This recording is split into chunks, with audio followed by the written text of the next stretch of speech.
নমস্কার। প্রাচীনকালের ধর্ম কী? আমাদের জন্মপ্রাপ্ত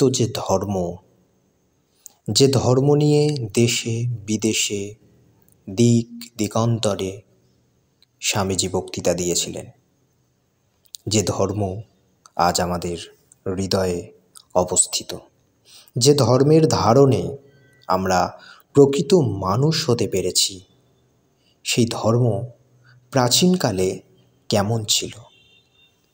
স্বামীজির আলোচনা থেকে আমরা এটি বুঝতে পারি।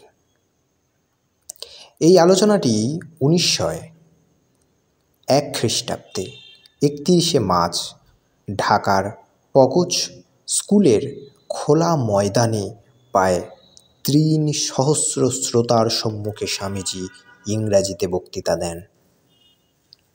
এই বক্তৃতাটি বাংলায় দেওয়া হয়েছে। তিনি প্রাচীনকালের ধর্ম সম্পর্কে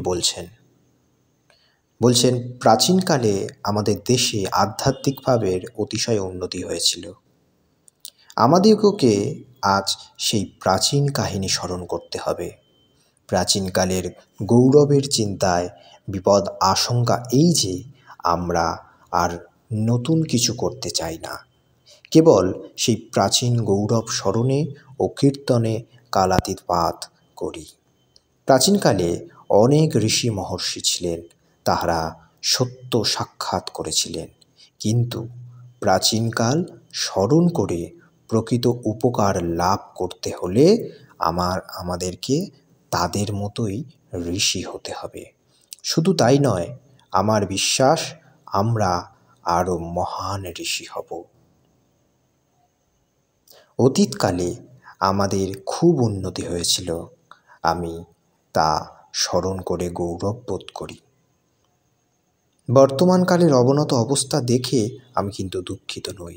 ভবিষ্যতে যা হবে তা ভেবে আমি আশান্বিত, কারণ আমি জানি বীজের বীজত্ব নষ্ট হয়ে তবে বৃক্ষ হয়।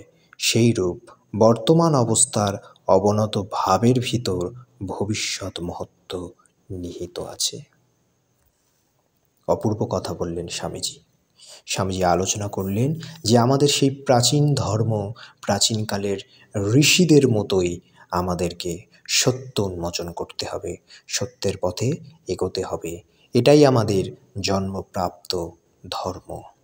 আজকে আলোচনা ভালো লেগে থাকলে আমাদের পাশে থাকবেন। ধন্যবাদ।